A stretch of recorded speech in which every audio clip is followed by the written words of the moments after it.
मला मेकअपचा क्लास करायचा होता, तर किती दिवसाचा असतो? मेकअपचा जो आपला कोर्स आपण जो डिझाईन केलेला आहे तो 45 डेजचा आहे. त्याच्यामध्ये तुमचं मेकअप आहे अँड हेअरस्टायलिंग आहे, जे तुम्ही ब्राईडसाठी यूज करता. सो हेअरस्टायलिंग अँड मेकअप हे दोन्ही कव्हर होईल 45 डेजला. आता जे मेकअप मध्ये असे प्रकार आलेत भरपूर, 3D मेकअप किंवा SD मेकअप, ते याने शिकवले जाणार का? ओके, आपल्याकडे HD मेकअप, 3D मेकअप असेल किंवा जे आताचे जे येत आहेत drag proof makeup, sweat proof makeup, ते सगळे एअर ब्रश पासून ते आपल्याकडे टोटली मेकअपचं नॉलेज दिलं जाईल. ओके. आणि हँड्स ऑन प्रॅक्टिस असेल आपल्याला. काय असतं म्हणजे बेसिक मेकअप आणि SD मेकअप म्हणजे काय असतं? म्हणजे असं मी कधी केलंच नाहीये, मला फर्स्ट टाइम करायचंय.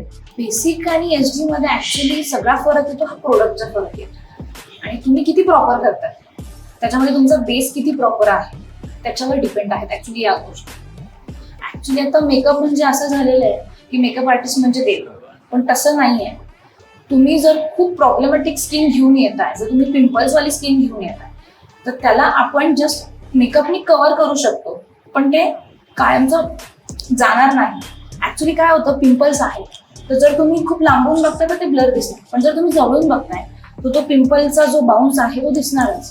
तर तुम्ही मेकअप करताय म्हणजे याचा अर्थ असं नाहीये की मेकअप आर्टिस्ट म्हणजे डॉक्टर आहेत, असं नाही. जस्ट आपण मेकअप स्किनवर काम करणार आहोत. सो मेकअप तुम्ही शिकण्याचं प्रॉपर तुम्हाला त्याच्यामध्ये प्रोडक्ट नॉलेज असेल किंवा स्किन नॉलेज असेल, कलर व्हील असेल, ब्रश नॉलेज असेल, हे आपल्याकडे टोटली प्रत्येक थेरी अँड प्रॅक्टिकल हे दोन्ही तुम्हाला सांगणार. त्याच्यानंतर तुमचा कोर्स 45चा डिझाईन झाल्यानंतर तुमची व्हॅनिटी कशी प्रिपेअर करायची याचंही नॉलेज तुम्हाला देणार.